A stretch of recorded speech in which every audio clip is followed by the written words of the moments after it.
the glory days are when there's been a fresh snow and you're out on these beautiful rolling trails and there's glints of sunlight coming through the trees and these gorgeous ponderosa pines are sagging with snow.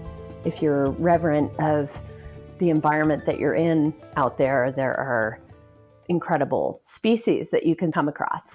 Welcome to Experiences You Should Have, your how-to guide for amazing experiences.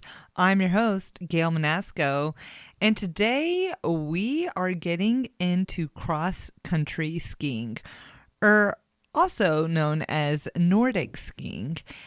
And here in 2020, Nordic skiing or cross-country skiing has seen a giant rise, and I am one of the people that joined this sport this year. I saw how golf and biking or cycling really gained popularity this year. And I had a really good hunch that Nordic skiing would see the same trends. So I went out and bought gear in October from Sunnyside Sports here in Bend, Oregon, just anticipating that everyone would be buying cross-country ski gear this year. And I was right. I got in before the crowds and I got my setup and I had no idea how to do it.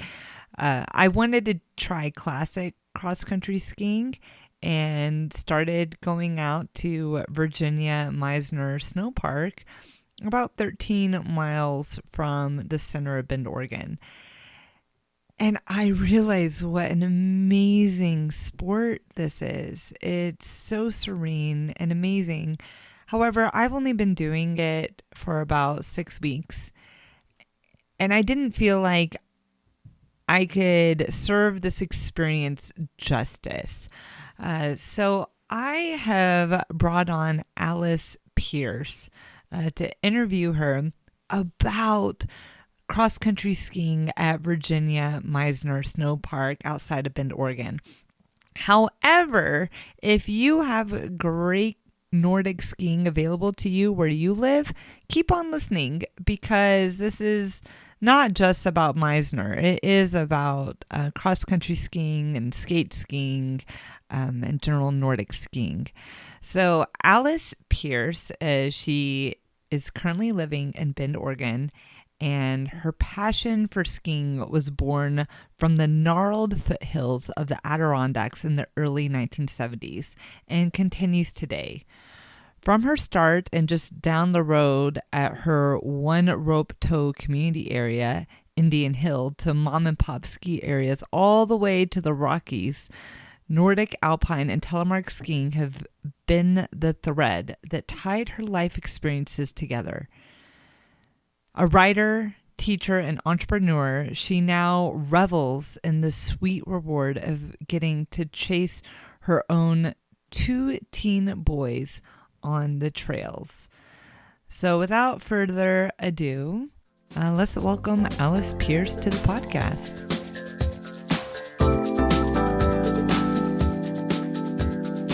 Gosh, welcome Alice to the show. This is so exciting. Thanks for having me. I mean, I feel pretty privileged to speak for the Nordic community, for sure. Absolutely. So, Nordic skiing is on trend this year. Everybody is doing it. The New York Times is talking about it. Yep. We feel it. It's crazy. Yeah. So why do you think Nordic skiing is blowing up this year? Well, it makes a lot of sense, right? I mean, there were some other activities that happened in the spring and summer that basically require pretty simple equipment that you can acquire or none at all. And then it's really about being in the open air. There's inherent social distancing, and it just allows people to get outside and feel like they had some freedom when we all felt locked up. I mean, in Bend, we were fortunate to just have access to nature, even through the worst of the lockdowns and COVID.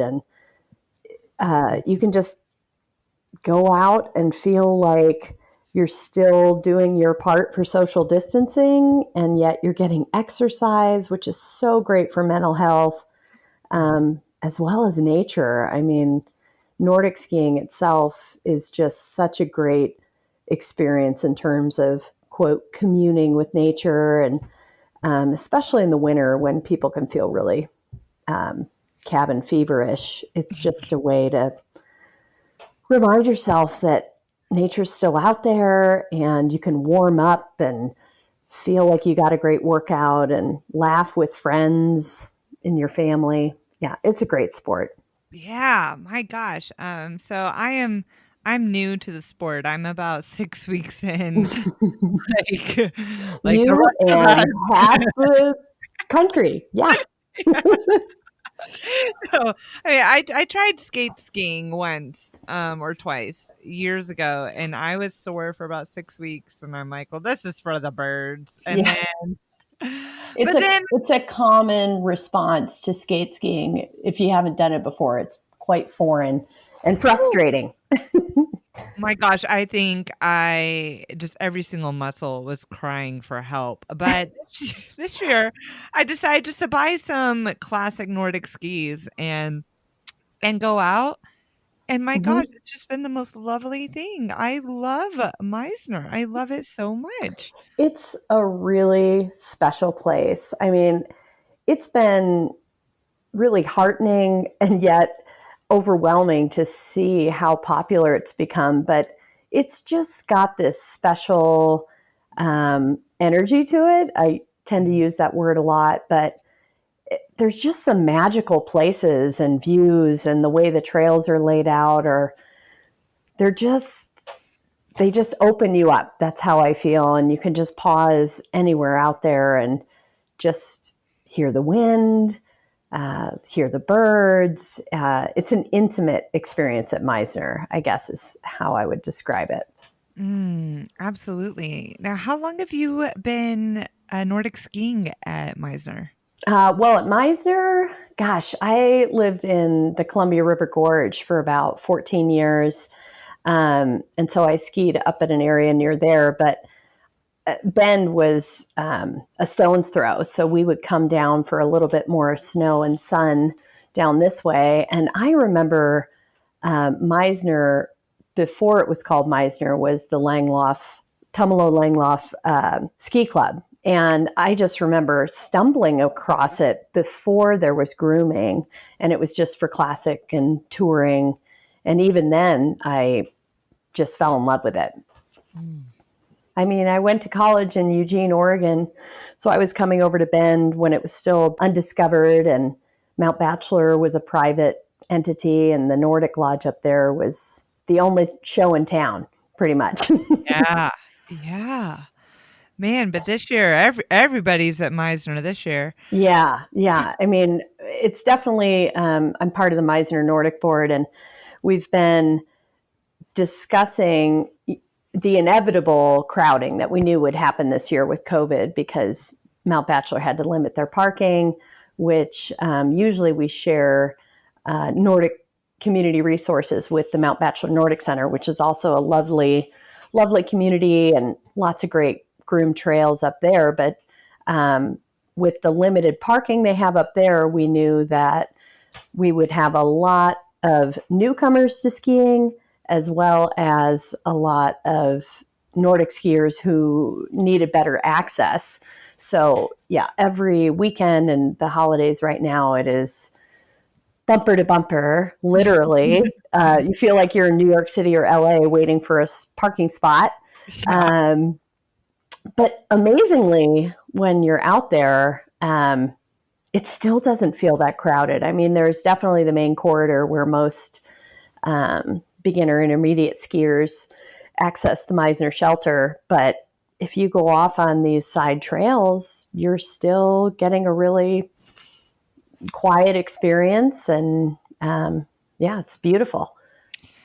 Wow. Well, how about for our listeners who maybe are home or maybe don't have access to these trails, can you describe the experience of Nordic skiing at Meisner? Well, oh my gosh, it depends on the day. Some days it can be blustery and cold, and you're just fighting the elements. It can be rainy and sleety because of the elevation. But of course, the glory days are when there's been a fresh snow and you're out on these beautiful rolling trails and there's glints of sunlight coming through the trees and these gorgeous ponderosa pines are sagging with snow. And there's even opportunities if you're quiet and kind of in balance with nature. Like some early mornings I've rounded a corner on one of my favorite trails and I came around this curve and there's a fox sitting right in the middle of the trail and glanced back at me. And I thought, oh my gosh, I was so lucky to see that. And then I kept going down the trail and I came around another corner and there he or she was again, just kind of trotting down the trail, just beautiful fur. And I just had this kind of incredible, I don't know, 4 minutes or so, just in complete silence, this fox and I sharing the trail together. And then I came around the final curve before my long hill climb out. And there he went, just kind of weightlessly dropped over this snowbank. And it was like I'd not seen him at all. He was just gone. It was amazing. And I think that's still possible if you're reverent of the environment that you're in out there. There are incredible species that you can still come across. So, Wow, that just sounds absolutely thrilling and amazing. and that's why I'm just so still drawn to Nordic skiing. I mean, every winter I think, okay, I must be getting tired of this. This is my 48th year skiing. And I'm just amazed. Every year I get out on the trail and I just come alive again. And I think a memory like that, it just embodies what I feel the true Nordic experience is about. And it's just this synergy of embracing the natural beauty of winter and the woods while moving your body and breathing hard. And, that all stems from when I started skiing, grooming didn't exist. Maybe there would be a snowmobile that would drag this heavy weighted kind of handmade track setter. But other than that, I would head out in my backwoods and just explore. And I think there's still a lot of that magic that you can access with Nordic even today. Ah, that is just simply well said. I think more people are discovering the magic. They're getting out. They've got their skis. They're ready to be out in nature, especially after being hunkered down at home. Mm-hmm. We work from home, and we've really been social distancing and have declined any gatherings in town. Yes, and we all do. And, that brings up a great point.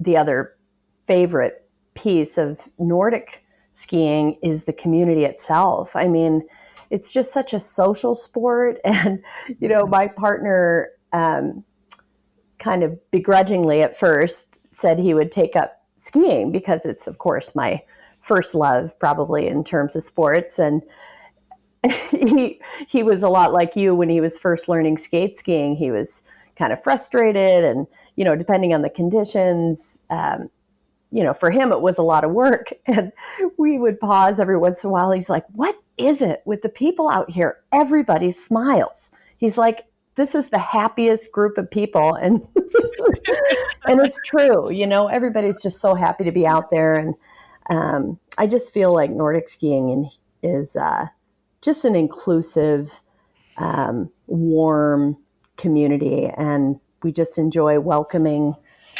people. And I think that's the beauty of the shelters. For example, COVID's a little different this year in that Mhm. we haven't stocked wood for fires, but usually the huts have a warm fire going, and it's just an experience for people to warm up, but also just to meet people from all walks of life and just have these memorable conversations, and then off you go. It's pretty special. See, I've been ignoring the shelters because when I come across the Meisner shelter, there's just a lot of people around, Yeah. and so I just bypass it and go for a trail that nobody is on. But I look forward to the Yeah. day. When we can all, yes, all commune together. It's true. And, truth be told, the Meisner shelter is the most easily accessed shelter for beginners to experts. And so it becomes kind of this crossroads. And there are definitely a lot of people up there right now. So you make a great point to just kind of disperse on the trails and, maybe just do a drive-by for the incredible view of the Cascades from there. Um, and every year we normally have this event called Luminaria, and we have this wonderful volunteer every year who designs a snow dragon that it's a snow sculpture that many volunteers lift shovels, and the snowcats push snow into the area so that they make this giant kind of play structure sculpture. Yeah, it's a snow sculpture, and it takes a different form every year, and that is right off of the Meisner shelter. It's also a really special part of the community that I think we are still doing the snow dragon, because snow dragons are also a great way to socially distance. Yes, absolutely.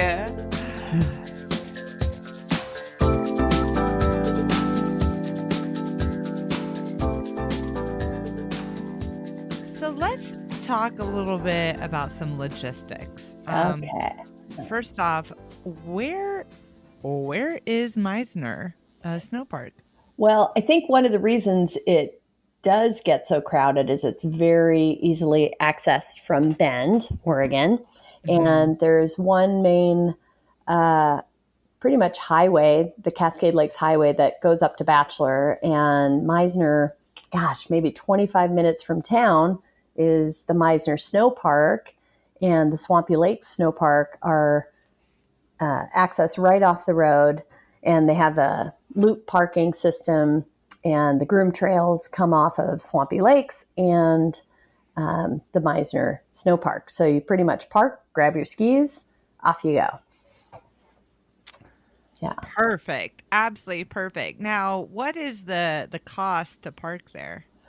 So this is, the parking lots are not maintained by the Nordic Club, but the Department of Transportation and the Forest Service manages the snow park fees. So you do have to pay either a daily fee for a snow park pass for winter recreational use, or you can buy seasonal or the annual pass, which is, saves you a lot of money. So Mm. that's the only fee. And then we are a donation based organization. And this year, the community has just come out in force to support us, because all of our grooming operations and lodging, all of our maintenance, aside from the parking, is covered by donations and sponsors. So we are really fortunate to have such a supportive community. Now, I saw a donation box with a QR code to Mm-hmm. donate for the grooming. Is there also a place you can just go online, like on Yep. your site, to donate? Yeah. So we have a website, meisnernordic.org. And yeah, there's a donation button process on there that you can follow. Um, and I believe, yeah, we don't have it on our Facebook page. I think it's just those two ways. And good old fashioned cash or check is great. And Yeah. we try to be with the times with that QR code. Yeah. Yeah. Now, about how many miles of trails are there around Meisner? Gosh, I am the worst. We were just having a discussion about the map not too long ago because there are not distances on a lot of them. Yeah. So, you know, Steve Rohde, who's the president, will probably cringe because I actually don't know the total kilometers, but I do know that a really popular um, just a popular workout route is going all the way out to the cinder pit and back, and that's 10 miles. So, and interestingly, a lot of the signage out there is in miles, not kilometers, but typically Nordic areas are measured by kilometers. So it's an important note. It's Okay. Now, I have a map of the Meissner Ski Trail, yeah, which I'm looking at it right now, and yeah, I think it's about 50K.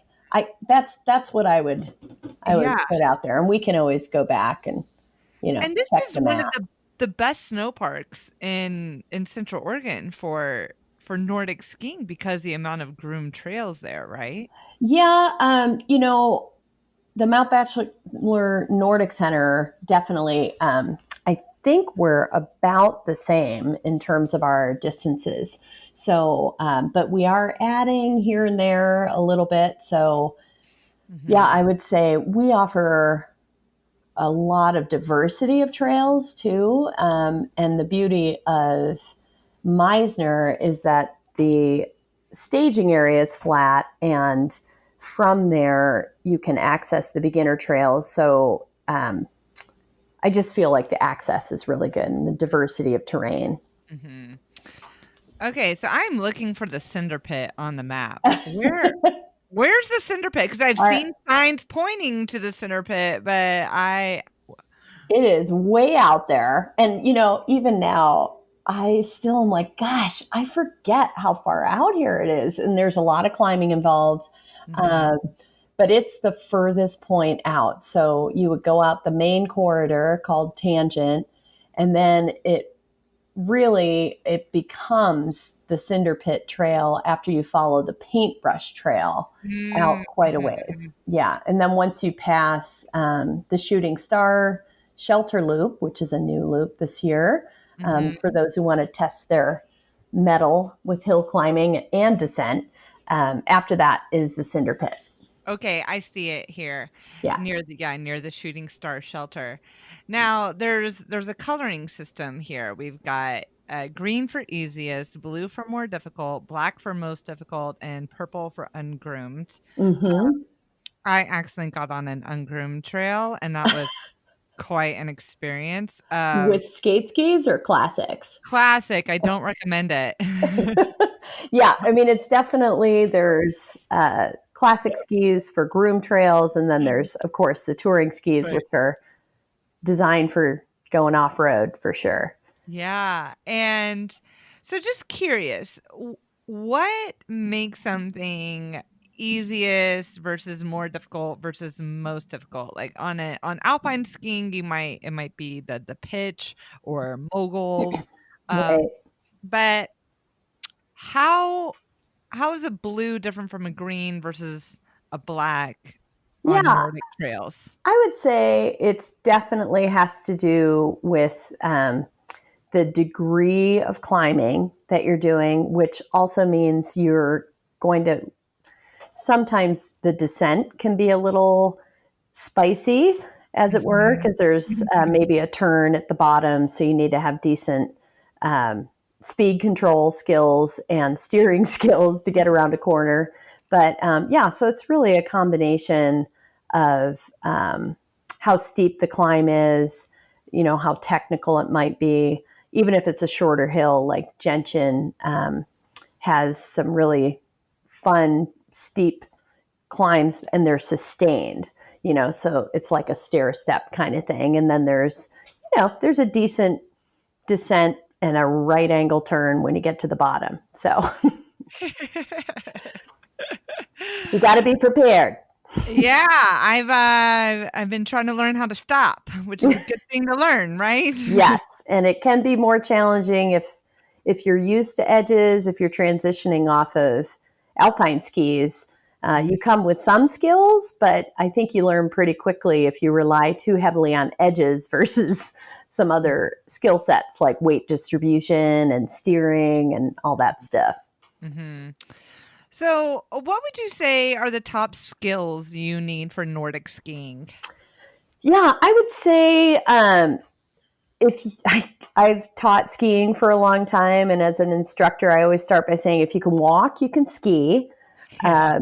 That as a start, because it really does. It does cue off of your natural stride. So, but when you translate that to a gliding surface, things get a little more interesting.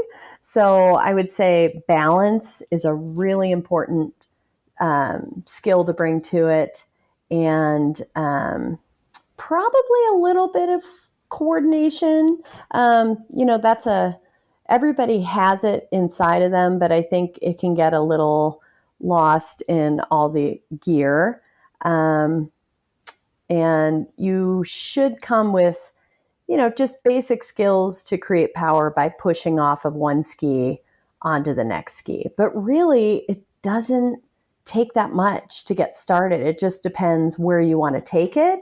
And then there are some other skills like steering and core strength and timing, and those kind of skills come into play a little bit more. Yeah, so when I was a little girl, my mom had a Nordic track, Mm-hmm. and and it just didn't really occur to me that was classic cross country skiing. Right? We couldn't believe such a thing existed when you were a Nordic skier back then. It's like, what? I can't believe they would make a machine that would simulate what we do, because it just seems like not something a lot of people would do. Yeah, so that actually was an early training tool for some of us who were racing back then. You can Wow. adjust the resistance. Yep, we had one for our ski team, and so we would hop on it every once in a while. I mean, most of our training was just dry land training where you'd run with ski poles and Wow. push yourself till you threw up, that sort of stuff. Oh my God. I went out 6 weeks ago and I'm like, "Oh, it's like the Nordic track." And, Yeah. I'm like, "This is all there's some muscle memory still in there Yeah. Yeah. for classic skiing." Yeah. I mean, I think if you let your body follow its natural, um, how would I say it? Just your natural stance when you're walking, you'll Mhm. notice that your arms swing, you know, on opposing sides from your legs, and all this stuff you don't think about until you break it down. Mhm. But yeah, the muscle memory is in there even before you start skiing. Yeah, now you've mentioned classic and skate, but can you explain to our listeners the difference in between skate skiing and classic skiing? Yeah, sure. So classic skiing is what one would think of when somebody mentions cross country skiing. That's the original style. You can take it backcountry touring without tracks, or you'll see it on the groom trails in the tracks. So by using kind of cueing off of that natural walking stride we're talking about, there's grip on the bottom of the skis, so it allows you to do what's called kicking, which is you're stepping off of one ski so that you can propel yourself forward and glide forward on the next ski. So the cool thing about that is you take into an elite level, it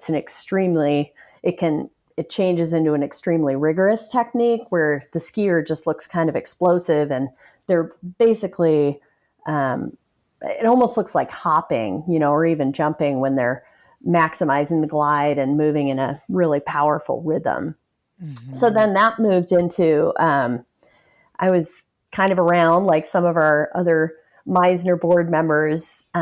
Skate skiing kind of came in the late 70s, early 80s. And it's, at least in the States, it's often associated with the first American cross country skier. His name was Bill Koch, and he was just a hero in the Nordic community because he was the first one to make the Winter Olympics podium for Nordic skiing. And one of the reasons he was memorable is racing was always classic style. And then one day he had seen, I forget the Scandinavian's name who had preceded him with this, but he stepped one ski out of the track in kind of a V angle and started pushing off, which of course increases your speed. And so there were no rules. So he started this diagonal skate.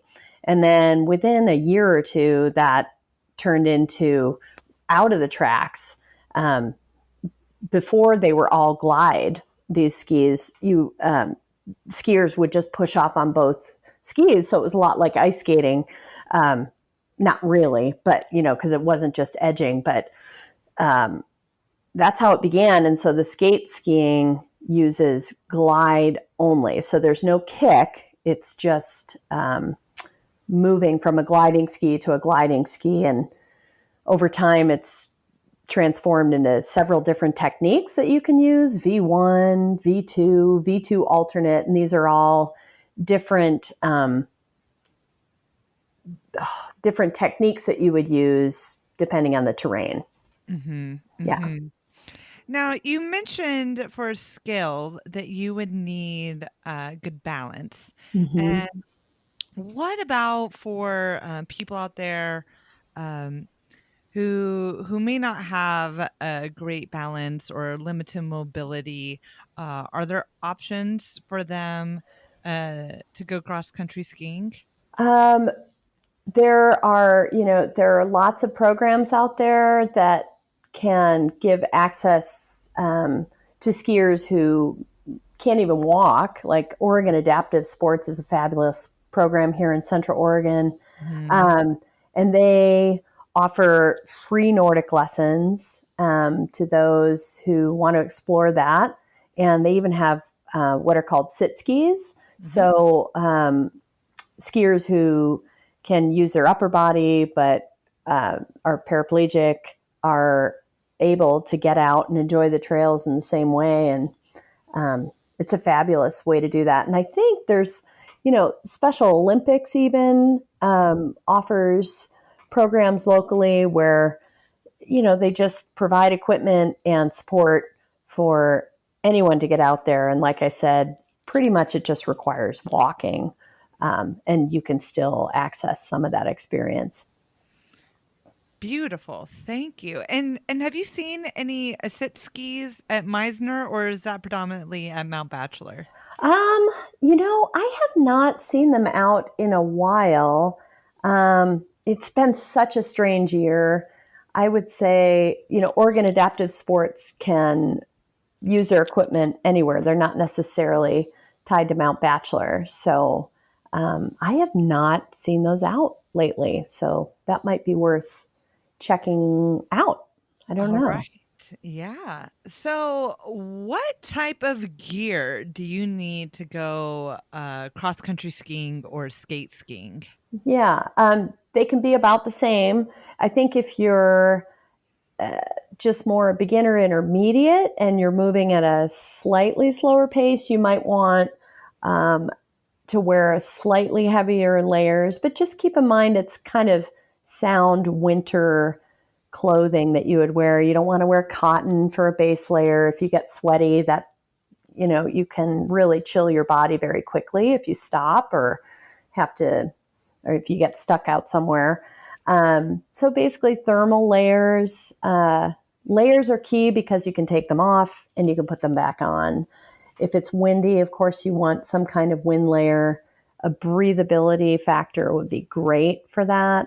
You want warm gloves, but not bulky. You just want to avoid bulk because it can get very uncomfortable to be out on the trail, and taking off your pole straps and getting them back on can be really problematic if you have thick gloves on, for example. Mm-hmm. Yeah. Now, where are places that you can rent cross-country skis or buy skis in Bend? Yeah, there's several organizations. Again, COVID has changed the landscape a lot. Mm-hmm. Sunnyside Sports has been around since the 70s, and they're just known as a wonderful community resource for renting skis and selling skis, and also local knowledge. And, there are some other businesses that do something very similar now. Pine Mountain Sports is just a wonderful hub, and I believe they are still renting this season despite COVID. And then there's also wet skis, which they offer kind of intermediate expert, I would say, intermediate advanced equipment, but also a great shop in general, great resource. Great. Absolutely great.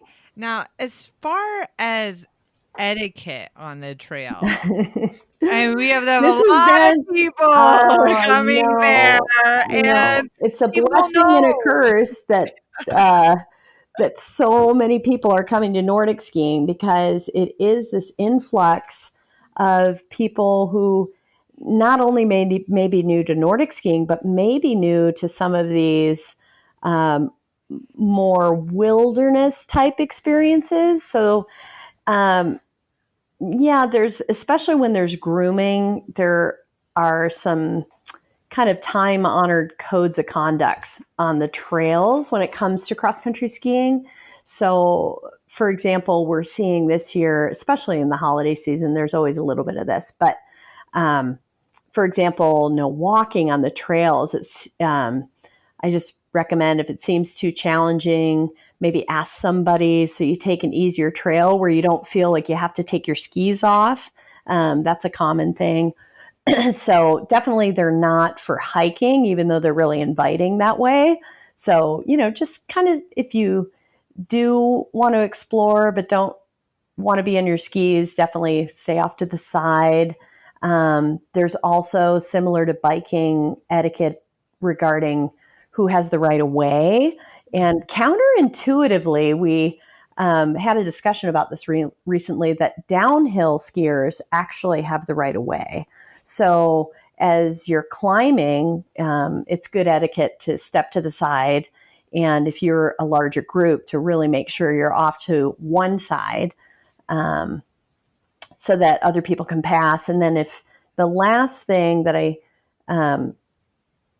in terms of trail etiquette itself, is just, if there's a skier who's moving faster behind you, it's up to them to just kind of give you a heads up they're coming by. But the etiquette is to step to the side so that skier can pass. Yeah. And I would say, something that comes to mind, just a last point, is we are in these really precious watersheds that are home to a lot of some are endangered species that the Forest Service is managing our trail system for, actually, to make sure some of these sensitive areas are protected. So the other kind of wilderness ethic that goes along with that is that, noise itself can be kind of like noise pollution. So just kind of being aware of loud voices that can scare off animals, and then also packing it in and packing it out so that these watersheds are protected, and no Christmas tree cutting, that sort of thing. That just kind of, all of that just compromises the natural environment. So. Now, what about the trails? There's just one set of tracks that may be on the right or the left. Is it just anybody can use the tracks? Either side, you mean? Or if there's only one? Yeah, I guess if there's only one set of tracks. It's very similar to what I was saying. So if you are overtaking a skier, that in that regard, you would probably step out of the tracks, kind of pull past them, and then step back into the tracks. If you're going uphill, this might be a little outdated, but the original premise was, if somebody's going up a hill and there's someone in front, you would just say track, for example, and the person in front of you would step to the side. But, really it's just about being aware and sensitive and working it out. But if there are two tracks, you just want to think about it like bike lanes. So you would go out on the right and return on the right. So not, you don't want to be going downhill on a left side track, for example. Mhm. Now, what if you have a small child or baby? Yeah, Um, yeah. can you bring them to Meisner? No, absolutely not. This is not a family activity.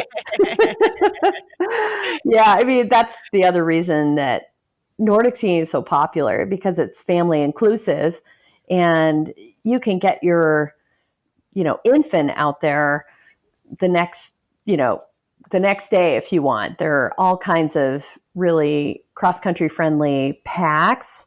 I use that with my second son, and you can just make sure they're bundled up in a nice down bunting, and just carry them on your back. Of course, I don't recommend that if you're a newer skier. Mhm. Um, but, the earlier you get your children on a sliding surface, the more natural it becomes for them. So I encourage, as soon as your child can walk, get them on skis. And that's kind of our family, the family that I come from. We're all skiers. And, that's kind of the rite of passage is as soon as your kids can walk, get them on some skis. Uh-huh. Yeah. And then I'm trying to think. Really, there are also some great models out there, where they're basically, uh, I don't know if I'm supposed to name brands or not, but Oh, that's fine. yeah. So, like, there's the Chariot that I love, which is a really lightweight system.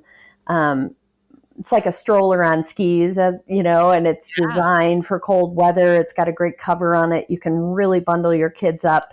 And then they have a ski attachment, and then there's a waist harness that's attached to some poles, so you can pull your child behind you. And again, it kind of depends on your skill level, because depending on the weight of your child, it can get pretty heavy pretty fast, and you can move pretty slow. But it's just a lovely way to get your kids out there, and lots of times also get them a nap, because it's Yeah. very rhythmical and they'll sleep. It's really a really sweet thing about skiing. Mhm. Mhm. Oh, I just love that. I've just seen all sorts of families up there, and I see some hardcore skate skiers just going back and forth with their kids in tow, and I'm Oh, like, yeah. Yeah, it's that really been great for me too. I have two boys, and the early years of skiing are pretty thankless. You've got to keep your eye on the long game for sure. Just, mhm. I used to joke, pretty much just take M&Ms and hot chocolate and hope for, you know, hope for 15 minutes on skis, and then lots of snow play. But if you put in the time, now I have two teen boys, and we're out there skate skiing. We're actually going to go later today. And my older son, all of a sudden, he's faster than I am. And Wow. they're just naturals, and it's such a great feeling to pass that along to your family. It's great. Wow. Do they offer lessons at Meisner? No, because of our relationship with the Forest Service, it's really not a commercial operation. Mhm. So we do have, actually, this is a great time to share. On January 10th, for example, there's a nonprofit called XC Oregon, and they are lovely and sponsor a Learn to Ski Day every year. And it's not for a fee, of course. So you can show up with your skis, and they have a lot of local experts who offer you tips and take you out. And that's the extent of our lessons out there. But Mount Bachelor offers a really robust set of ski lessons, and even multi-week groups Mhm. that are really popular. So Very cool. Now, just curious, when is the best time to ski Meisner, and how do you look up conditions? thanks. So we have a Facebook page for Meisner Nordic itself, and our groomers are very tech savvy. So they daily, or whenever there are grooming days, which right now is Mondays are the only day we don't groom. So Yeah, sometime in the morning they'll do a post that includes what the conditions are like, how much snow we've gotten, and then also what trails they've groomed, which is a fabulous tool. And then in addition, we now have what's called the Meissner Nordic conditions page, and that's not our official page, that's for the community, where it's just kind of crowdsourcing what the conditions are like, even at different times of the day. So that's a great resource for knowing what the conditions are like, because to your point about when to go, it really depends. It can be really blustery and snowy in the morning or cloudy, and then the sun will come out in the afternoon, and it just depends, what your tastes are. If you want fresh snow and fresh groomers, you want to go in the morning. If it snowed, then you might find the groomed trails have a couple of inches of fluffy powder on the top, which some people love. So it's just a matter of watching the weather, and I'd say the conditions page has really improved access to what's happening up there at any given time. Mm-hmm.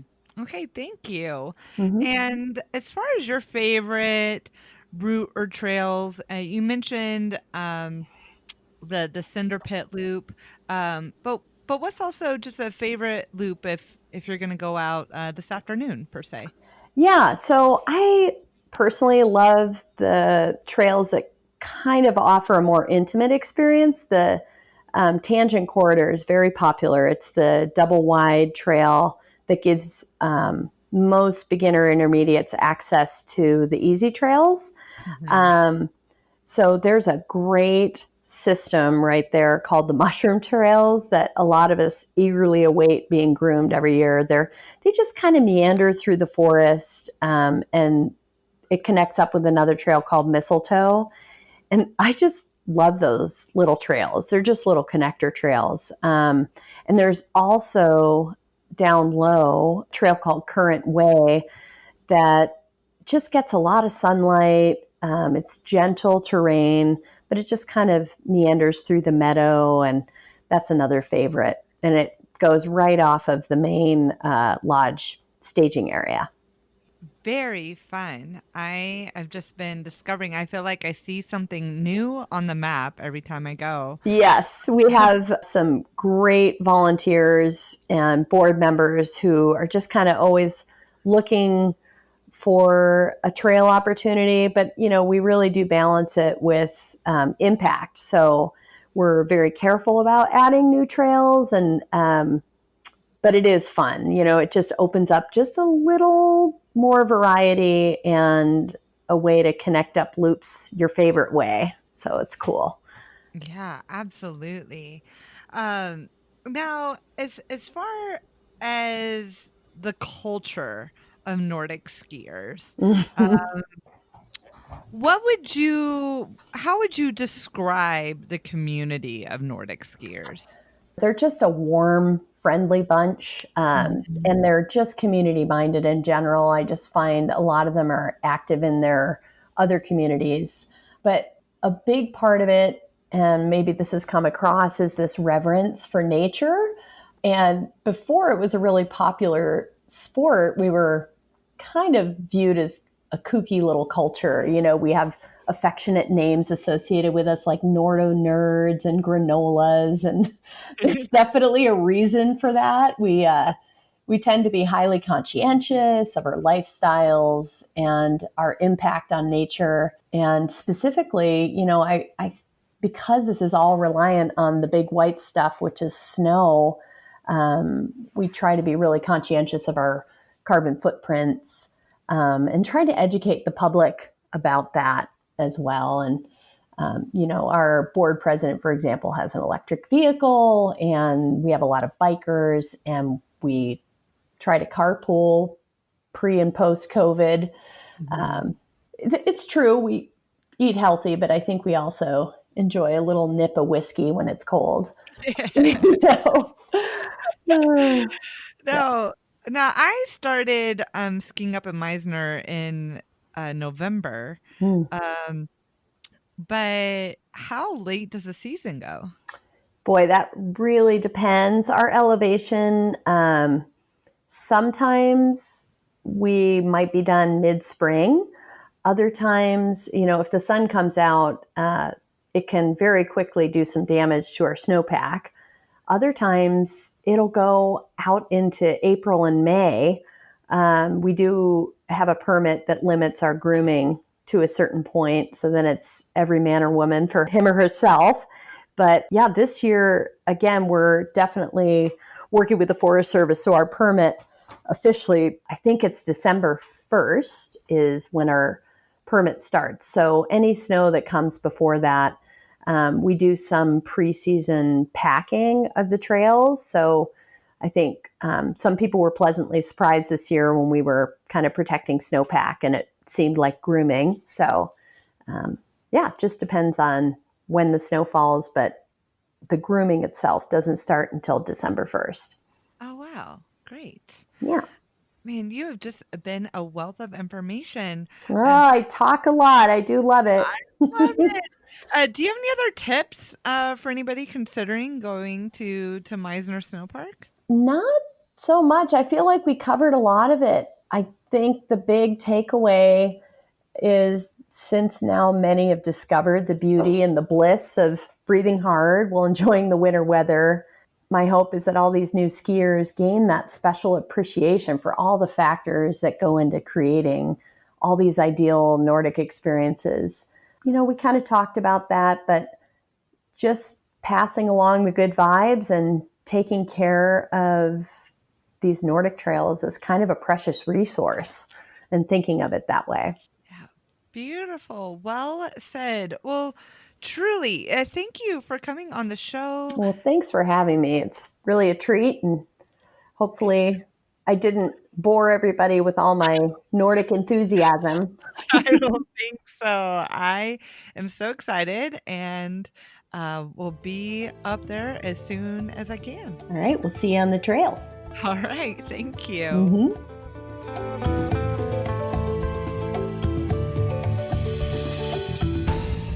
Thank you so much for listening to Experiences That You Should Have. If you're listening on an iPhone, please go to Apple Podcasts and leave us a 5-star review.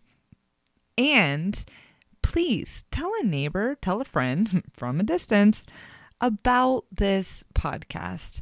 We are a growing indie podcast, and word of mouth is a great way for us to grow. And we put a lot of time and energy into making this podcast, and just ask that you tell a friend, ask them to subscribe, share your favorite episode. And if you are thinking about future travel, maybe later in 2021 or 2022, now might be a good time to start thinking about what you're going to put on the calendar. And if you need some inspiration for some adventure trips, look back at some past episodes, including swimming with great white sharks. Many people think South Africa is the best place to do that, but there's even a better place. So go check that episode out to hear about great white sharks with Sarah Mady. And the Blackwater Diving Kona episode is a fantastic one. Also, the Blackwater Drift Diving off of Florida is so much fun and very interesting. And then some other favorites to check out are Climb Mount Rainier. Another one that I've been really interested to try is to dive Silfra, dive in between tectonic plates. And I'm not sure when the festivals are going to come back, but if you are thinking about future festivals and when they might come back, the Ziggit Festival and the Rainbow Serpent Festival are great episodes to listen to. And Brighton Bush is just a dear place to my heart. They are closed due to the wildfires that happened. They lost a few of the structures there at Brighton Bush, but one day Brighton Bush will come back. And go check out the Brighton Bush episode, especially if you're down with nudity. And if finally, a few more that I'd like to throw out there is the Peking to Paris Motor Rally. If you want to learn about what it takes to take a classic car across many countries, that is a fantastic episode. And hiking to Havasupai Falls, which is closed, but one day it will open. So now's the time to start thinking about some of those bucket list destinations and how to make them happen. We break down costs, permits, when to go. I'd love to address accessibility and maybe if there's an adaptive way of doing some of the experiences. And I don't know, just peruse through some past episodes. This podcast has been going on for 3+ years, and we tried to stay consistent. So go be dreaming about future travel one day, and until our next adventure, thanks for joining me.